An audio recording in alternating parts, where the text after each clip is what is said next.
ನಮಸ್ಕಾರ. ಇಂದಿನ ಈ ಆಳವಾದ ವಿಶ್ಲೇಷಣೆಗೆ ಸ್ವಾಗತ. ಇವತ್ತು ನಾವು ಒಂದು ಬಹಳ ಕುತೂಹಲಕಾರಿಯಾದ ಮತ್ತೆ ಅಷ್ಟೇ ಪ್ರಸ್ತುತವಾದ ವಿಷಯದ ಬಗ್ಗೆ ಚರ್ಚೆ ಮಾಡಲಿದ್ದೇವೆ.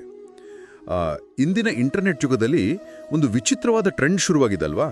ಹೌದು ಹೌದು, ಖಂಡಿತ.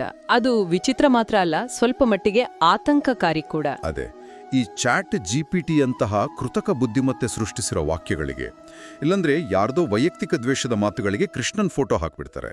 ಮತ್ತೆ ಅದನ್ನೇ ಭಗವದ್ಗೀತೆ ಅಂತ ನಂಬಿ ಲಕ್ಷಾಂತರ ಜನ ತಮ್ಮ ಜೀವನದ ನಿರ್ಧಾರಗಳನ್ನು ತಗೊಳ್ತಾ ಇದ್ದಾರೆ. ನಿಜ, ಇದು ತುಂಬಾ ಕಾಮನ್ ಆಗ್ಬಿಟ್ಟಿದೆ ಈಗ. ಈಗ ನೋಡಿ, ಜನರ ಬಗ್ಗೆ ತಲೆ ಕೆಡಿಸ್ಕೋಬೇಡ, ಅವ್ರು ಯಾವತ್ತೂ ನಿನ್ ಜೊತೆ ಇರಲ್ಲ ಅನ್ನೋ ಅಪ್ಪಟ ಸ್ವಾರ್ಥದ ಸಾಲುಗಳನ್ನ ಇನ್ಸ್ಟಾಗ್ರಾಮ್ಗಳಲ್ಲಿ ಭಗವದ್ಗೀತೆಯ ಸಾರಾಂಶ ಅಂತ ಹಂಚ್ಕೊಳ್ತಾರೆ. ಆದರೆ ವಾಸ್ತವದಲ್ಲಿ ಕೃಷ್ಣ ಈ ರೀತಿ ಎಲ್ಲೂ ಹೇಳಿಯೇ ಇಲ್ಲ. ಎಕ್ಸಾಕ್ಟ್ಲಿ, ಕೃಷ್ಣ ಆತರ ಹೇಳೋದಕ್ಕೆ ಸಾಧ್ಯನೇ ಇಲ್ಲ. ಹೌದು.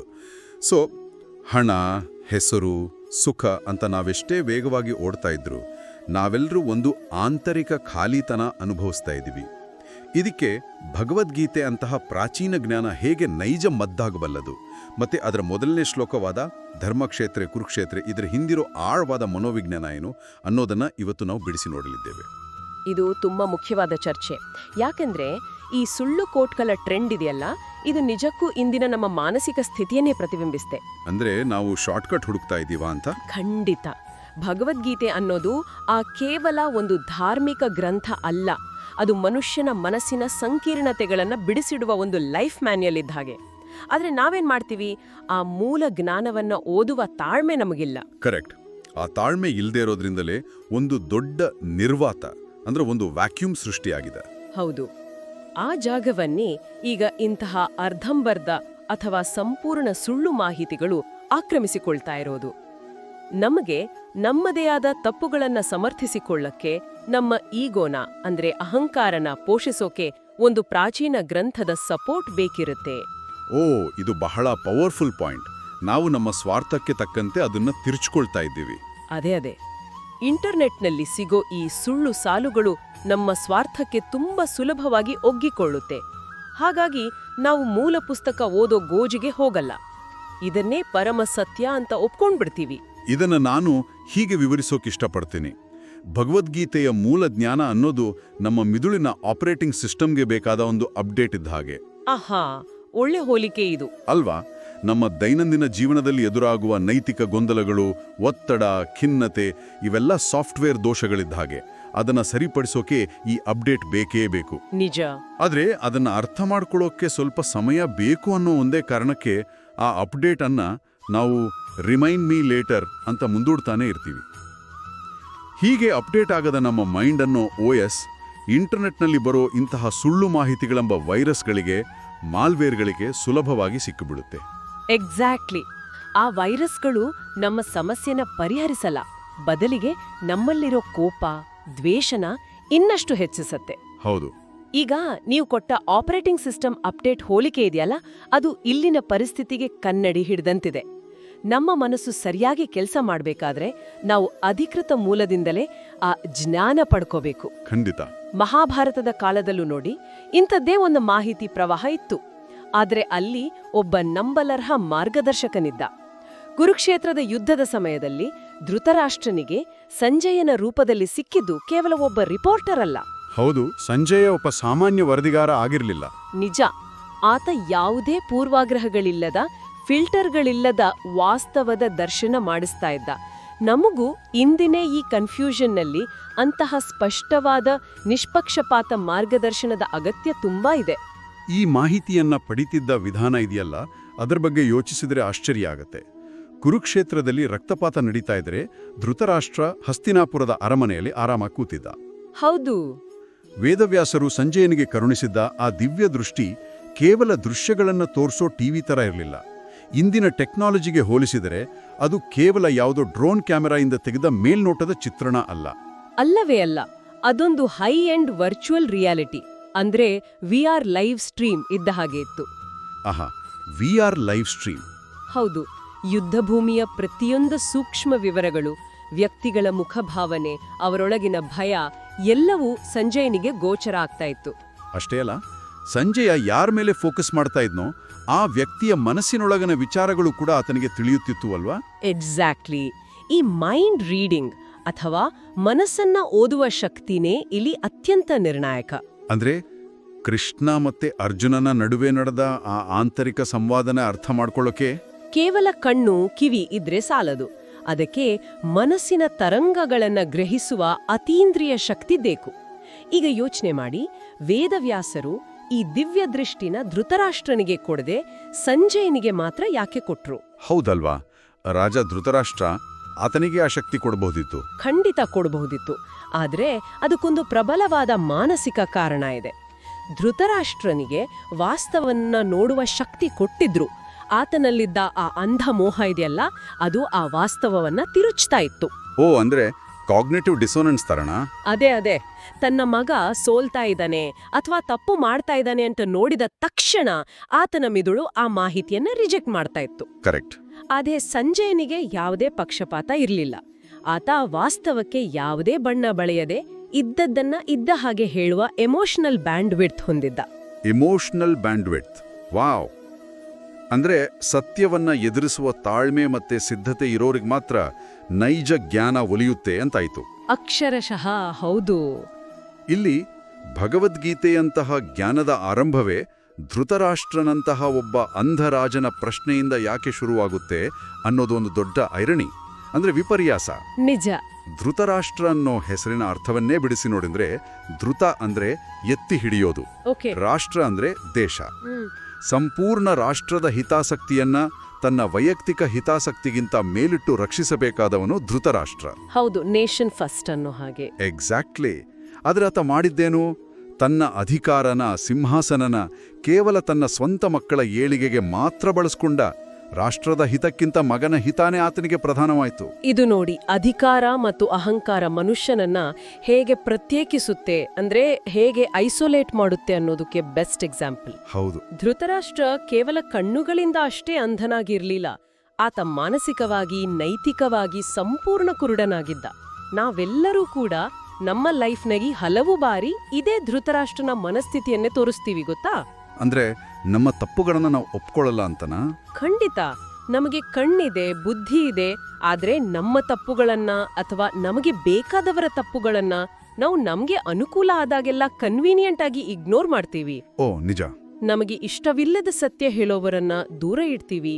ಕೇವಲ ನಮ್ಮ ಅಹಂಕಾರನ ತೃಪ್ತಿಪಡಿಸುವವರನ್ನ ಮಾತ್ರ ಹತ್ರ ಸೇರಿಸ್ಕೊಳ್ತೀವಿ. ಇದನ್ನೆಲ್ವಾ ಮಾಡರ್ನ್ ಸೈಕಾಲಜಿಯಲ್ಲಿ ಎಕೋ ಚೇಂಬರ್ ಅಂತ ಕರೆಯೋದು? Exactly, eco chamber. ಧೃತರಾಷ್ಟ್ರ ತನ್ನದೇ ಆದ ಒಂದು ಅಂಧಕಾರದ ಎಕೋ ಚೇಂಬರ್ನಲ್ಲಿದ್ದ. ಸಂಜಯ ಎಷ್ಟೇ ಕಠಿಣ ಸತ್ಯಗಳನ್ನ ಹೇಳಿದ್ರೂ ಧೃತರಾಷ್ಟ್ರ ಅದನ್ನ ಕೇವಲ ಕೇಳಿಸಿಕೊಳ್ತಾ ಇದ್ದೇನೆ ಹೊರತು ಅದನ್ನ ಸ್ವೀಕರಿಸುವ ಹಂತಕ್ಕೆ ಆತನ ಮನಸ್ಸು ಓಪನ್ ಆಗಿರ್ಲೇ ಇಲ್ಲ. ಸತ್ಯವನ್ನ ಕೇಳಿಸ್ಕೊಳ್ಳೋದು ಬೇರೆ, ಅದನ್ನ ಅಕ್ಸೆಪ್ಟ್ ಮಾಡಿಕೊಳ್ಳೋದು ಬೇರೆ ಅನ್ನೋದು ಇಲ್ಲಿ ಸ್ಪಷ್ಟವಾಗುತ್ತೆ. ಧೃತರಾಷ್ಟ್ರನ ಈ ಮಾನಸಿಕ ಅಂಧತ್ವ ಮತ್ತೆ ಆತನ ಎಕೋ ಚೇಂಬರ್ನ ಎಫೆಕ್ಟ್ ಆತ ಕೇಳುವ ಆ ಅತ್ಯಂತ ಮೊದಲನೇ ಶ್ಲೋಕದ ಮೊದಲನೇ ಪದದಲ್ಲಿಯೇ ಎದ್ದು ಕಾಣುತ್ತೆ. ಹೌದು, ಮಾಮಕ ಪಾಂಡವ ಶೈವ. ಅದೇ, ಮಾಮಕ ಅಂದ್ರೆ ನನ್ನವರು, ಮತ್ತೆ ಪಾಂಡವರು ಒಂದೇ ವಂಶದ ಕುಡಿಗಳು, ತನ್ನದೇ ತಮ್ಮನ ಮಕ್ಕಳು. ಆದರೂ ಆತನ ಮನಸ್ಸಿನಲ್ಲಿ ಎಂತಹ ಆಳವಾದ ಡಿವಿಷನ್. ಇವರು ನನ್ನವರು, ಅವರು ಪರರು ಅನ್ನೋ ಈ ಮನೋಭಾವ ಕೇವಲ ಆ ಕಾಲಕ್ಕೆ ಸೀಮಿತವಾಗಿಲ್ಲ. ಖಂಡಿತ ಇಲ್ಲ. ಇಂದಿನ ನಮ್ಮ ಕಾರ್ಪೊರೇಟ್ ಜಗತ್ತಲ್ಲಿ, ಪಾಲಿಟಿಕ್ಸ್ನಲ್ಲಿ, ಸಮಾಜದಲ್ಲಿ ನಡೀತಾ ಇರೋ ಪ್ರತಿಯೊಂದು ಸಂಘರ್ಷದ ಮೂಲವೂ ಇದೇ ಅಲ್ವಾ? ಇದೇ ಇನ್ ಗ್ರೂಪ್ ಮತ್ತೆ ಔಟ್ ಗ್ರೂಪ್ ಮನೋವಿಜ್ಞಾನ. ನಿಜ. ನಮ್ಮವರು ಎಷ್ಟೇ ದೊಡ್ಡ ತಪ್ಪು ಮಾಡಿದ್ರೂ ಸಮರ್ಥಿಸ್ಕೊಳ್ಳೋದು, ಅದೇ ತಪ್ಪನ್ನ ಬೇರೆಯವರು ಮಾಡಿದ್ರೆ ಶಿಕ್ಷೆ ಆಗ್ಬೇಕು ಅಂತ ಬೊಬ್ಬೆ ಹೊಡೆಯೋದು. ಈ ಟ್ರೈಬಲಿಸಂ ಅಂದ್ರೆ ಬುಡಕಟ್ಟು ಮನಸ್ಥಿತಿ ನಮ್ಮ ವಿವೇಚನೆಯನ್ನ ಹೇಗೆ ನಾಶ ಮಾಡುತ್ತೆ ಅನ್ನೋದಕ್ಕೆ ಆ ಮೊದಲ ಪದವೇ ಸಾಕ್ಷಿ. ಇದೇ ಆ ವಿಭಜನೆಯ ಮನಸ್ಥಿತಿಯನ್ನ ಅರ್ಥ ಮಾಡ್ಕೊಳ್ಳೋಕೆ ನಾವು ಮಹಾಭಾರತ ಮತ್ತೆ ರಾಮಾಯಣದ ನಡುವಿನ ಒಂದು ಮಹತ್ವದ ವ್ಯತ್ಯಾಸನ ನೋಡಬೇಕು. ರಾಮಾಯಣ ಮತ್ತೆ ಮಹಾಭಾರತದ ನಡುವಿನ ವ್ಯತ್ಯಾಸನ ಹೇಗೆ? ಇದು ಬರೀ ಕಥೆಯ ವ್ಯತ್ಯಾಸ ಅಲ್ಲ, ಇದು ಎರಡು ವಿಭಿನ್ನ ರೀತಿಯ ಸೈಕಾಲಜಿಕಲ್ ಕಂಡೀಷನಿಂಗ್ನ ವ್ಯತ್ಯಾಸ. ಈಗ ನೋಡಿ, ರಾಮಾಯಣದಲ್ಲಿ ಲಕ್ಷ್ಮಣ ವನವಾಸಕ್ಕೆ ಹೊರಡುವಾಗ ಆತನ ತಾಯಿ ಸುಮಿತ್ರೆ ಒಂದು ಸ್ಪಷ್ಟವಾದ ಮಾನಸಿಕ ಚೌಕಟ್ಟನ್ನ ಕೊಡ್ತಾಳೆ. ಹೌದು, ಸುಮಿತ್ರೆ ಏನ್ ಹೇಳ್ತಾಳಂದ್ರೆ, ಇನ್ನು ಮುಂದೆ ರಾಮನೇ ನಿನಗೆ ತಂದೆ, ಸೀತೆಯೇ ನಿನಗೆ ತಾಯಿ, ಆ ಕಾಡೇ ನಿನಗೆ ಅಯೋಧ್ಯೆ ಅಂತ. ಅಬ್ಬಾ, ಎಂಥ ಮಾತದು. ಹೌದು, ಸುಮಿತ್ರೆ ತನ್ನ ಮಗನಿಗೆ ಕರ್ತವ್ಯ ಮತ್ತೆ ಧರ್ಮದ ಸಾರ್ವತ್ರಿಕ ಮೌಲ್ಯಗಳನ್ನ ಬೋಧಿಸ್ತಾಳೆ. ಅಲ್ಲಿ ನನ್ನ ಮಗ ಮಾತ್ರ ಸುಖವಾಗಿಲ್ಬೇಕು ಅನ್ನೋ ಸ್ವಾರ್ಥ ಸ್ವಲ್ಪನೂ ಇಲ್ಲ. ನಿಜ. ಆದ್ರೆ ಧೃತರಾಷ್ಟ್ರ ಏನ್ ಮಾಡ್ತಾನೆ? ಆತ ದುರ್ಯೋಧನನಿಗೆ ಬಾಲ್ಯದಿಂದಲೇ ತುಂಬಿದ್ದು ಝೀರೋ ಸಮ್ ಗೇಮ್ ಸಿದ್ಧಾಂತನ. ಝೀರೋ ಸಮ್ ಗೇಮ್ ಅಂದ್ರೆ ನೀನು ಗೆಲ್ಲಬೇಕಾದ್ರೆ ಪಾಂಡವರು ಸೋಲ್ಲೇಬೇಕು, ಅವರು ನಾಶವಾಗ್ಲೇಬೇಕು ಅನ್ನೋದು.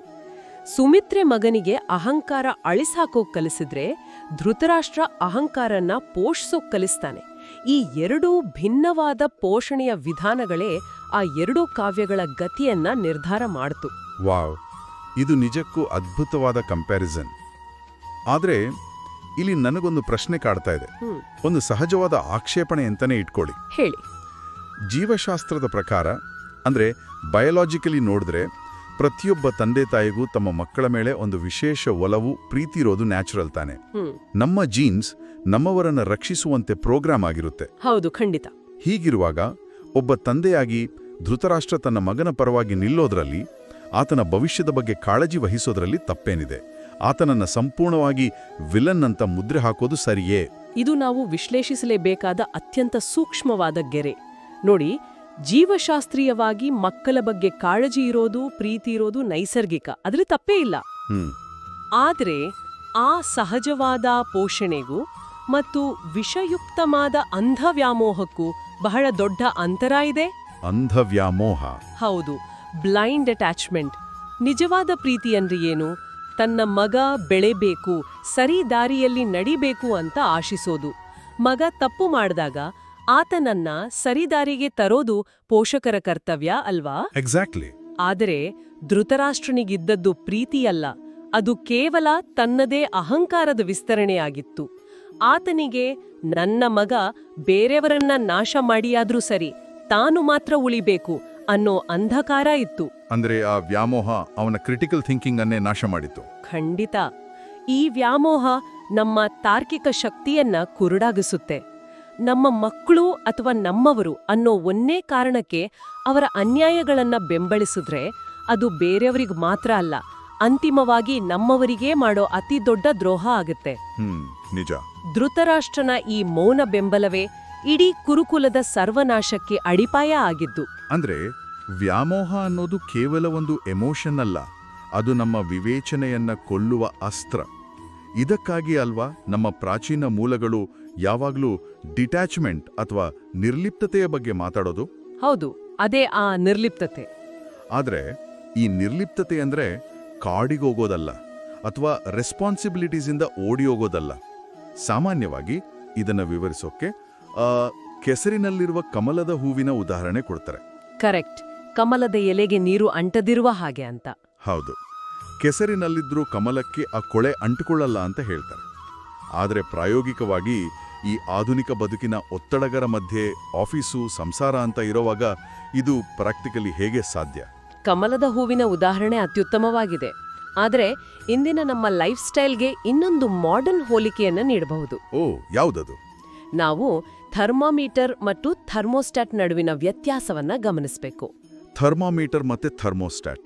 ಹೌದು ನೋಡಿ, ಥರ್ಮಾಮೀಟರ್ ಕೇವಲ ಸುತ್ತಲಿನ ವಾತಾವರಣದ ತಾಪಮಾನಕ್ಕೆ ತಕ್ಕಂತೆ ತನ್ನನ್ನ ತಾನು ಬದಲಾಯಿಸಿಕೊಳ್ಳುತ್ತೆ. ಹೊರಗೆ ಬಿಸಿ ಇದ್ರೆ ಅದು ಬಿಸಿಯಾಗುತ್ತೆ, ಹೊರಗೆ ತಂಪಿದ್ರೆ ಅದು ತಂಪಾಗುತ್ತೆ. ಅಂದ್ರೆ ಅದು ಕೇವಲ ರಿಯಾಕ್ಟ್ ಮಾಡುತ್ತೆ. ಎಕ್ಸಾಕ್ಟ್ಲಿ. ನಮ್ಮಲ್ಲಿ ಬಹುಪಾಲು ಜನರ ಮನಸ್ಥಿತಿ ಇದೇ ರೀತಿ ಇರುತ್ತೆ. ಸುತ್ತಮುತ್ತಲಿನ ಜನರ ಕೋಪ, ದ್ವೇಷ, ಸ್ವಾರ್ಥಗಳಿಗೆ ನಾವು ಸುಲಭವಾಗಿ ರಿಯಾಕ್ಟ್ ಮಾಡ್ತೀವಿ. ಹೌದು, ಯಾರಾದ್ರೂ ಬೈದ್ರೆ ನಮಗೂ ಕೋಪ ಬರುತ್ತೆ. ಖಂಡಿತ. ಆದ್ರೆ ಥರ್ಮೋಸ್ಟಾಟ್ ಹಾಗಲ್ಲ.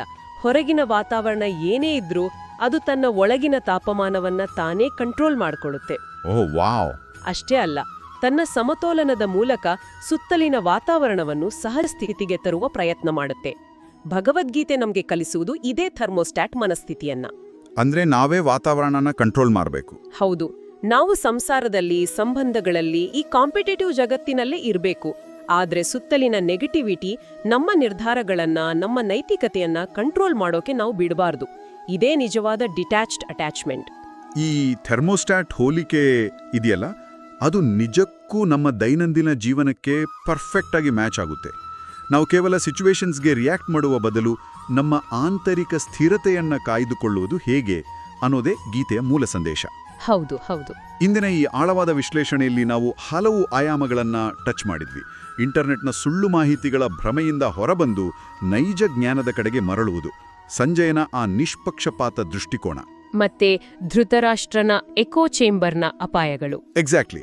ಮತ್ತೆ ಮಾಮಕಃ ಅನ್ನೋ ಪದದ ಹಿಂದಿರುವ ಆಳವಾದ ವಿಭಜನೆಯ ಮನೋವಿಜ್ಞಾನ, ಹಾಗೂ ಫೈನಲಿ ಥರ್ಮೋಸ್ಟ್ಯಾಟ್ನಂತೆ ನಮ್ಮ ವಿವೇಚನೆಯನ್ನ ಕಾಪಾಡಿಕೊಳ್ಳುವ ಕಲೆ, ಇವೆಲ್ಲವೂ ಇಂದಿನ ನಮ್ಮ ಬದುಕಿಗೆ ಅತ್ಯಂತ ಪ್ರಸ್ತುತವಾಗಿದೆ. ಖಂಡಿತ. ಭಗವದ್ಗೀತೆಯ ಮೊದಲನೇ ಶ್ಲೋಕವೇ ನಮಗೆ ಇಷ್ಟೊಂದು ಆಳವಾದ ಸೈಕಲಾಜಿಕಲ್ ಒಳನೋಟಗಳನ್ನ ನೀಡುತ್ತೆ ಅಂದ್ರೆ, ಇಡೀ ಗ್ರಂಥ ಮನುಷ್ಯನ ಆಂತರಿಕ ಹೋರಾಟಗಳಿಗೆ ಎಂಥ ಅದ್ಭುತವಾದ ಗೈಡ್ ಅನ್ನೋದು ನಮಗೆ ಅರ್ಥ ಆಗುತ್ತೆ. ನಿಜ. ಇದು ಯಾವುದೇ ಒಂದು ಧರ್ಮಕ್ಕೆ ಸೀಮಿತವಾದದ್ದಲ್ಲ, ಬದಲಾಗಿ ಮಾನವ ಸಹಜವಾದ ಅಹಂಕಾರ, ಭಯ ಮತ್ತೆ ಗೊಂದಲಗಳನ್ನ ನಿವಾರಿಸುವ ಸಾರ್ವಕಾಲಿಕ ವಿಜ್ಞಾನ ಇದು. ಹೌದು. ನಮ್ಮ ಈ ಸಂವಾದವನ್ನು ಮುಕ್ತಾಯಗೊಳಿಸುವ ಮುನ್ನ ನಾವೆಲ್ಲನೂ ಒಮ್ಮೆ ಆಳವಾಡಿ ಚಿಂತಿಸಬೇಕಾದ ಒಂದು ಯೋಚನೆಯನ್ನ ಇಲ್ಲಿ ಪ್ರಸ್ತಾಪ ಮಾಡೋದು ಸೂಕ್ತ ಅಂತ ನಂಗೆ ಅನ್ಸುತ್ತೆ. ಖಂಡಿತ, ಹೇಳಿ. ಈ ಶ್ಲೋಕದ ಕೊನೆಯಲ್ಲಿ ಧೃತರಾಷ್ಟ್ರ ಸಂಜಯನನ್ನ ಕಿಮಕುರ್ವತ ಅಂತ ಕೇಳ್ತಾನೆ. ಅಂದ್ರೆ ಅವರು ಏನು ಮಾಡಿದ್ರು ಅಂತ. ಇಲ್ಲಿ ಧೃತರಾಷ್ಟ್ರನ ಮನಸ್ಸಿನ ಮೂಲೆಯಲ್ಲಿ ಅಡಗಿದ್ದ ಒಂದು ಕುತೂಹಲಕಾರಿ ಆಯಾಮ ಇದೆ. ಧೃತರಾಷ್ಟ್ರ ಯುದ್ಧಕ್ಕೂ ಮುನ್ನ ಸಂಜಯನ ಮೂಲಕ ಪಾಂಡವರಿಗೊಂದು ಮೆಸೇಜ್ ಕಳಿಸಿದ್ದ. ಯುದ್ಧದಿಂದ ವಿನಾಶವೇ ಆಗುತ್ತೆ, ನೀವೇ ಹಿಂದೆ ಸರಿದು ಬಿಡಿ ಎನ್ನೋ ಒಂದು ಪರೋಕ್ಷ ಬೆದರಿಕೆಯದಾಗಿತ್ತು. ಹೌದು, ಆತ ಹಾಗೆ ಹೇಳಿ ಕಳಿಸಿದ್ದ. ಈಗ ಯುದ್ಧ ಭೂಮಿಯಲ್ಲಿ ಸೇರಿರುವ ಅವರು ಏನು ಮಾಡಿದ್ರು ಅಂತ ಧೃತರಾಷ್ಟ್ರ ಕೇಳುವಾಗ ಆತನಿಗೆ ತನ್ನ ಆ ಬೆದರಿಕೆಯ ಸಂದೇಶದಿಂದ ಪಾಂಡವರು ಹೆದರಿ ಯುದ್ಧ ಭೂಮಿಯಿಂದ ವಾಪಸ್ ಹೋಗಿರ್ಬೋದಾ ಅನ್ನೋ ಆತಂಕ ಮಿಶ್ರಿತವಾದ ಒಂದು ಹುಸಿ ಆಸೆ ಆತನಿಗೆ ಖಂಡಿತವಾಗಿಯೂ ಇತ್ತು. ಓ, ಇದು ಬಹಳ ಡೀಪ್ ಆದ ಅಬ್ಸರ್ವೇಷನ್. ಇದನ್ನ ನಮ್ಮ ಜೀವನದ ಚೌಕಟ್ಟಿನಲ್ಲಿಟ್ಟು ನೋಡೋಣ. ನಾವು ಕೂಡ ಅನೇಕ ಬಾರಿ ನಮ್ಮದೇ ಆದ ತಪ್ಪುಗಳಿಂದ, ನಮ್ಮದೇ ಅಹಂಕಾರ ಮತ್ತೆ ಹಠಮಾರಿ ನಿರ್ಧಾರಗಳಿಂದ ಬಿಡಿಸಲಾರದಂತಹ ಸಮಸ್ಯೆಗಳನ್ನ ಕ್ರಿಯೇಟ್ ಮಾಡ್ಕೊಳ್ತೀವಿ. ನಿಜ. ಆದರೆ ಆ ಸಮಸ್ಯೆಗಳನ್ನ ಎದುರಿಸುವ ಧೈರ್ಯವಿಲ್ಲದೆ ಇದು ತಾನಾಗೇ ಸಾಲ್ವ್ ಆಗ್ಬಿಡ್ಲಿ ಅಥವಾ ಬೇರೆಯವರೇ ಆ ಪರಿಸ್ಥಿತಿಯಿಂದ ಹಿಂದೆ ಸರಿಯಲಿ ಅಂತ ನಾವು ಕಾಯ್ತೀವ. ನಮ್ಮ ಇನ್ಸೆಕ್ಯೂರಿಟೀಸ್ ಅನ್ನ ನಾವು ಬೇರೆಯವ್ರ ಮೇಲೆ ಹೇರಿ ನಮ್ಮ ರೆಸ್ಪಾನ್ಸಿಬಿಲಿಟಿಯಿಂದ ನಾವೇ ಎಸ್ಕೇಪ್ ಆಗೋಕೆ ಟ್ರೈ ಮಾಡ್ತಾ ಇದೀವ. ನಾವೇ ಕಟ್ಟಿದ ಕತ್ತಲ ಚಕ್ರವ್ಯೂಹವನ್ನ ಎದುರಿಸೋ ಬದಲು ಆ ಚಕ್ರವ್ಯೂಹವೇ ತಾನಾಗೆ ಮಾಯವಾಗ್ಲಿ ಅಂತ ಕುರುಡು ಆಸೆಯಿಂದ ಕಾಯ್ತಾ ಇದೀವ. ಇದು ನಿಜಕ್ಕೂ ನಮ್ಮನ್ನ ನಾವು ಕೇಳ್ಕೊಳ್ಬೇಕಾದ ಪ್ರಶ್ನೆ. ಹೌದು, ಇದರ ಬಗ್ಗೆ ನಾವೆಲ್ಲರೂ ಆಳವಾಗಿ ಯೋಚಿಸಬೇಕಾಗಿದೆ. ಇಂದಿನ ಈ ವಿಶ್ಲೇಷಣೆ ನಿಮ್ಗೆಲ್ಲರಿಗೂ ಒಂದು ಹೊಸ ದೃಷ್ಟಿಕೋನವನ್ನು ನೀಡಿದೆ ಅಂತ ಭಾವಿಸ್ತೀವಿ. ಮುಂದಿನ ಆಳವಾದ ವಿಶ್ಲೇಷಣೆಯಲ್ಲಿ ಮತ್ತಷ್ಟು ಹೊಸ ಕುತೂಹಲಕಾರಿ ವಿಚಾರಗಳೊಂದಿಗೆ ಭೇಟಿಯಾಗೋಣ. ನಮಸ್ಕಾರ.